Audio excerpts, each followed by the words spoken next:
मैं कराची में गूंगे बहरे लड़कों के स्कूल में नौकरी करती थी। एक रोज एक गूंगा लड़का मेरे पास आकर इशारों में कुछ कहने लगा। मैंने डांट कर उसे बिठा दिया, मगर थोड़ी देर बाद फिर वो मेरा दुपट्टा पकड़कर खींचने लगा। सोचा देखती हूँ ये क्या करता है।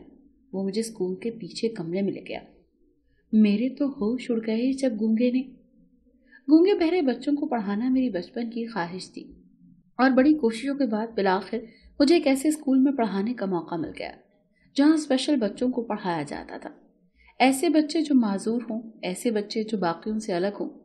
और मेरी ये ख्वाहिश बिला वजह नहीं थी। ये ख्वाहिश तब से मेरे अंदर पैदा हुई थी जब मैंने होश संभाला और अपनी माँ को देखा। माँ दुनिया की सबसे खूबसूरत हस्ती है, और मेरी माँ तो वैसे ही बड़ी मासूम थी, पर वो बोल नहीं सकती थी, ना पढ़ लिख सकती थी। ये मेरी बदकिस्मती थी कि मैं अपनी माँ की आवाज़ कभी सुन ना पाई, कभी उनके मुंह से अपना नाम नहीं सुन पाई। माँ के मुंह से अपना नाम सुनना कैसा लगता है, मुझे ये कभी महसूस नहीं हुआ। मैंने अपनी माँ को हमेशा रोते देखा, बेआवाज़, और ये रोना बहुत तकलीफ दे था। मेरे बाप ने 3 शादियाँ की हैं, जिनमें से दूसरी माँ थी जिसे औलाद के लिए ब्याहा गया, वरना एक गूंगी औरत को भला कौन कबूल करता है। पर ये मेरी माँ की किस्मत कि मैं पैदा हुई, एक बेटी। माँ दोबारा कोई औलाद पैदा नहीं कर सकी, यूं उसे सिर्फ घर के काम काज के लिए रख लिया गया। मेरी माँ सारा दिन जानवरों की तरह काम करती। अब्बू ने बेटे के लिए तीसरी शादी कर ली और बेटा भी मिल गया। पहली शादी मोहब्बत की थी जो आज भी साथ थी। तीसरी बीवी ने बेटा दिया तो अब्बू ने उसे भी आंखों पर बिठा लिया। अगर किसी गिनती में नहीं आते थे तो वो मैं और मेरी माँ थी। अम्मा को कोई पूछने वाला नहीं था। वो भाग भाग कर सबके काम करती, फिर भी उन्हें जलील किया जाता। अब्बू को थोड़ा सा मौका मिलता तो वो अम्मी को मारने पीटने लग जाता, जैसे वो कोई बेज़बान जानवर है। और मेरे वजूद से सभी गाफिल थे। सबको लगता था मैं भी गूंगी बहरी हूँ, क्योंकि मैं बचपन ही से कम बोलती थी। मैं सबसे डरी सहमी रहती थी। अम्मा मुझे अपने सीने से लगाए रखती, सिर्फ एक वो मुझसे प्यार करती थी, बाकी किसी को मेरी परवाह नहीं थी। अम्मी इशारों से अपनी बात को समझाने की कोशिश करती, और मेरी सौतेली माएँ जानबूझकर अम्मी की बातों का गलत मतलब देकर अम्मी का मजाक उड़ाती। वो सब अम्मी पर हंसते और अम्मी बेबसी पर रोने लग जाती। तब मैंने सोच लिया था कि मैं पढ़ लिख कर कुछ ऐसा करूंगी कि ऐसे लोग जो बोल नहीं सकते, सुन नहीं सकते, देख नहीं सकते, वो अपनी जिंदगी सुकून से जी सकें। पर इसके लिए सबसे पहले मुझे अपनी हैसियत मनवानी थी। मैं स्कूल तो जाती ही थी, चुनाचे मैंने खूब दिल लगाकर पढ़ना शुरू कर दिया। घर में पहले मैं बोलती नहीं थी, डरी सहमी रहती थी। अब मैंने अपनी मौजूदगी का एहसास दिलाना शुरू कर दिया, जिससे अब्बू को पता चला कि मैं गूंगी नहीं बल्कि बोल सकती हूँ। मैं अपनी माँ की सारी बातें बिना कहे समझ लेती थी। उन्हें इशारों की जरूरत भी नहीं पड़ती थी। अब्बू की भी मेरे अलावा कोई बेटी नहीं थी, इसीलिए जब देखा मैं स्कूल में कितना अच्छा पढ़ रही हूँ और कैसे उनका नाम रोशन कर रही हूँ, तो वो मुझे अहमियत देने लगे। लेकिन ये बात मेरी दोनों सौतेली माँ को हजम नहीं हुई, और उन्होंने घर में फसाद डालना शुरू कर दिया। मैं जैसे जैसे बड़ी होती गई, मैंने अपनी माँ की अहमियत को उजागर करना शुरू कर दिया। इससे ये हुआ कि अब मेरी सौतेली माँ पहले की तरह मेरी माँ को तंग नहीं करती थी। मैंने स्कूल से वापस आकर अम्मी का सारा काम खुद करना शुरू कर दिया। अम्मी सारी जिंदगी से काम ही तो कर रही थी, अब तो वो बीमार रहने लगी थी। परेशानियों और दुखों ने अम्मी के अंदर कुछ न छोड़ा था। मैं खूब दिल लगाकर पढ़ रही थी। मैं डॉक्टर बनना चाहती थी ताकि अम्मी का इलाज कर सकूं।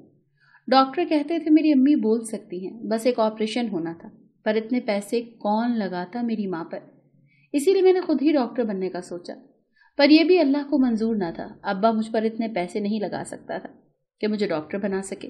मेरे तो पढ़ने पर ही छोटी सौतेली माँ सारा दिन घर में झगड़ा किए रखती थी।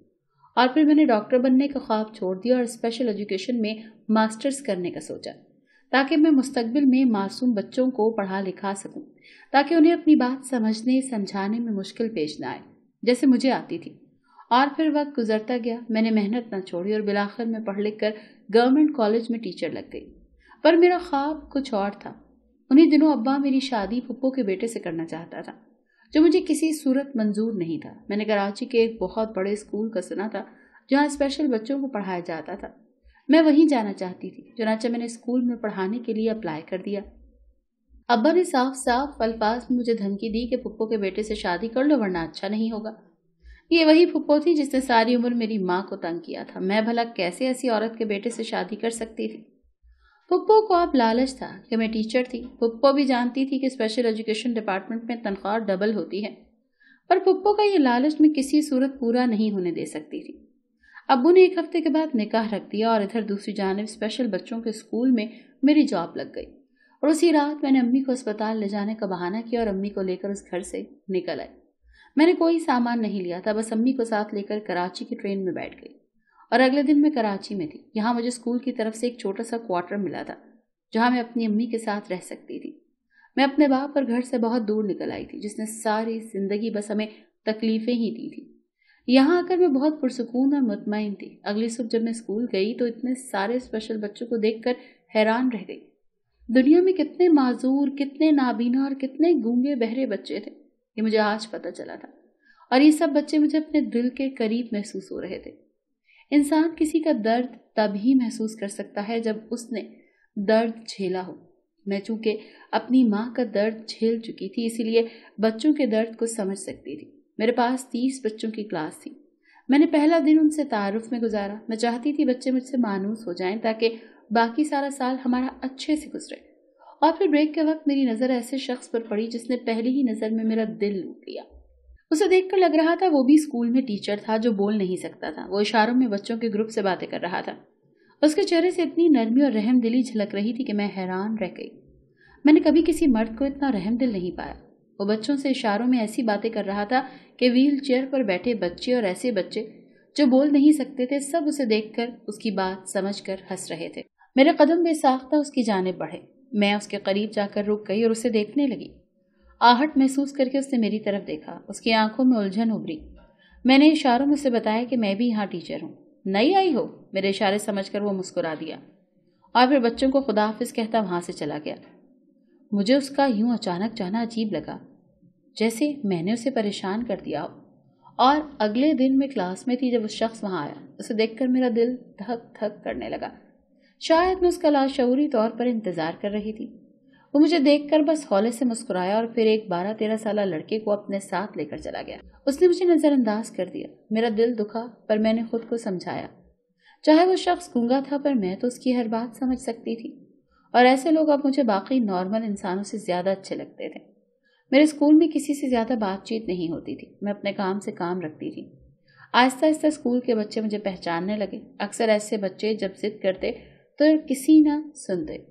फिर क्लास के टीचर मुझे बुलाने आते और मेरी जाकर उस बच्चे को समझाती, तब वो अपनी जिद छोड़ता। यूं 15 दिनों के अंदर अंदर मुझे पूरा स्कूल जानने लगा। मैं बेहद खुश होती जब बच्चे मेरी बात समझ लेते।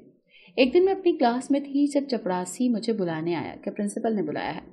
मुझे हैरत हुई और फिर मैंने उसके पीछे पीछे प्रिंसिपल के ऑफिस चली गई। वहां जाकर देखा तो हैरत हुई। अंदर वही शख्स बैठा था जो बोल नहीं सकता था और जो चंद दिनों के अंदर ही मेरे दिल का मेहमान बन चुका था। उसके साथ वही 13 साल बच्चा बैठा था जो मेरी क्लास में था। प्रिंसिपल ने मुझे देखते ही कहा कि इस बच्चे के बाप को आपसे शिकायत है कि आप क्लास में बच्चों पर ज्यादा ध्यान नहीं देती। आप बच्चों को पढ़ाती नहीं है, बल्कि बच्चों को उल्टे सीधे कामों पर लगाती हैं। ये सुनकर मैं तो शॉक रह गई। भला मैंने कब अपना काम ईमानदारी से नहीं किया? मैं तो बच्चों पर अपनी पूरी ताकत लगाती थी। प्रिंसिपल ने इतनी सख्त बात की थी, वो भी उस शख्स के सामने जिसे मैं दिल में बहुत अच्छा इंसान समझ रही थी। मैंने हिम्मत करके प्रिंसिपल से कहा कि मुझे इस बच्चे के माँ बाप से मिलना है। मैं पूछना चाहती हूँ कि उन्हें मुझसे क्या शिकायत है।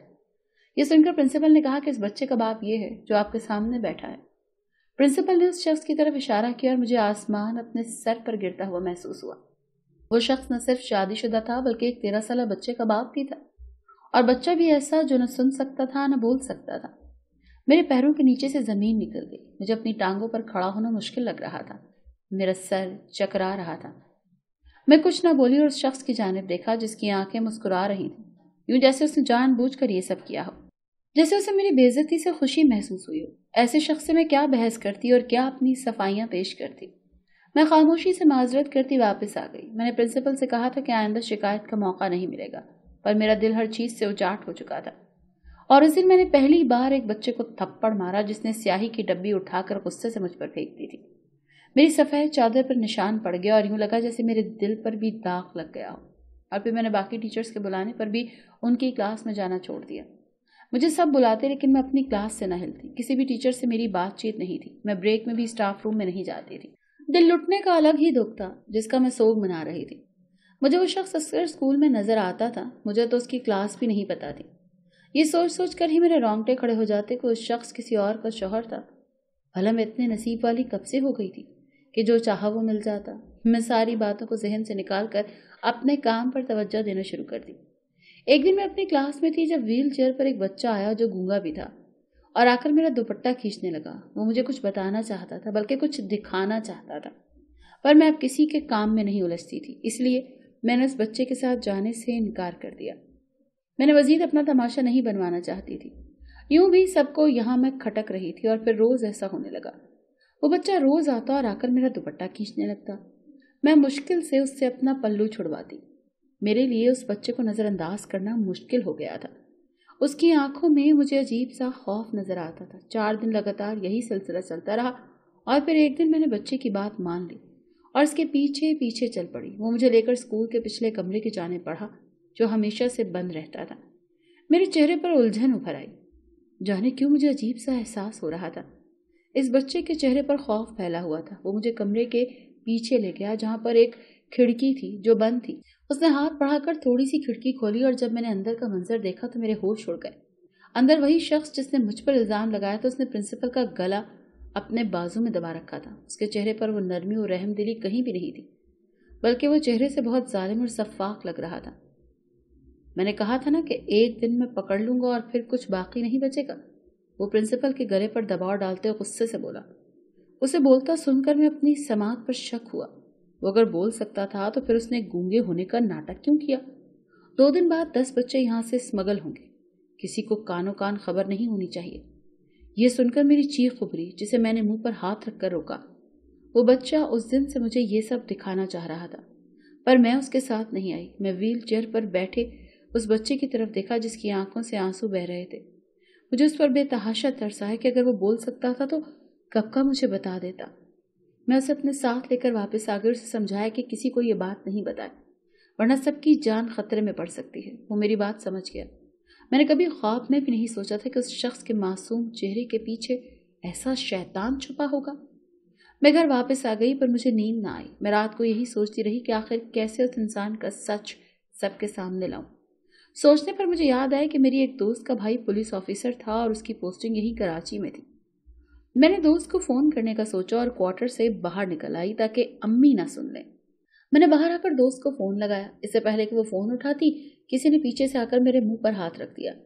चारों जानिब अंधेरा था। मैंने खुद को छुड़ाने की बहुत कोशिश की, पर मैं नाकाम रही और फिर वो मुझे घसीट कर गाड़ी की तरफ बढ़ा। इससे पहले मैं मजीद मज़ाहमत करती उसने मुझे बेहोशी की दवा पिला दी और जब आंख खुली तो खुद को अजनबी जगह पर पाया। सर अभी तक घूम रहा था। मेरे हाथ पांव बंधे हुए थे। मेरे उठने की थोड़ी देर के बाद ही वह शख्स अंदर दाखिल हुआ जिससे मुझे शदीद नफरत हो रही थी। मुझे देखते ही वो उसी दिलकशी से मुस्कुराया जिस पर मैं फिदा हो चुकी थी और फिर बोला कि तुम तो बड़ी फास्ट हो, मेरे खिलाफ कंप्लेन करने चली थी, पर जान लो मैं हूं कौन। ये कहकर उसने अपना कार्ड मेरे सामने किया जिसे देखकर मैं चौंक उठी।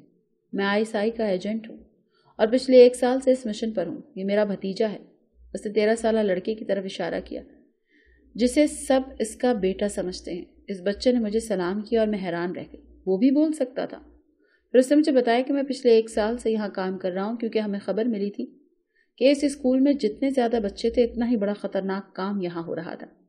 दरअसल प्रिंसिपल बच्चों को स्मगल करने के कामों में मुलविस था जिसे मैंने पकड़ लिया था। उसके पीछे किसका हाथ था मुझे वहां तक पहुंचना था। तुम पूरे स्कूल की नजरों में आ चुकी थी, इसीलिए मैंने तुम्हारी शिकायत लगाकर सबका ध्यान तुमसे हटाया। ये सुनकर मैंने खफगी से उसे देखा और दिल में सुकून उतर आया कि वो शख्स बुरा इंसान नहीं था। आखिर मेरा दिल उस पर आया था और फिर मैंने उसके मिशन में उसकी मदद की। स्कूल में से ऐसे बहुत से लोग पकड़े गए जो शैतानी काम करते थे। वो लोग बच्चों को उठाकर इलाका गैर में ले जाते थे और उनसे जाली फैक्ट्रियों में काम करवाते थे जहां बहुत से गैर कानूनी काम होते थे। कुछ अर्सा बाद उनको फिर वापस छोड़ जाते और नए बच्चे ले जाते। मिशन पूरा होने के बाद वो चला गया और फिर 6 माह बाद जब मेरी दोस्त मुझसे मिलने आई और उसने अपने भाई की तस्वीर दिखाई तो मैं हैरान रह गई। वो उस दुश्मन जान की बहन थी। मैं रो पड़ी। दोस्त ने मुझे गले लगा लिया और फिर उसने मुझे अम्मी से अपने भाई के लिए हमेशा हमेशा के लिए मांग लिया और मुझे लगता था हम दोनों एक साथ बड़े बड़े कारनामे सरअंजाम दे सकते थे। और फिर हमने शादी कर ली, एक नई जिंदगी का आगाज किया जहां हमें बहुत कुछ करना था। मैं ऐसा हम सफर पाकर खुदा का शुक्र अदा करती थी।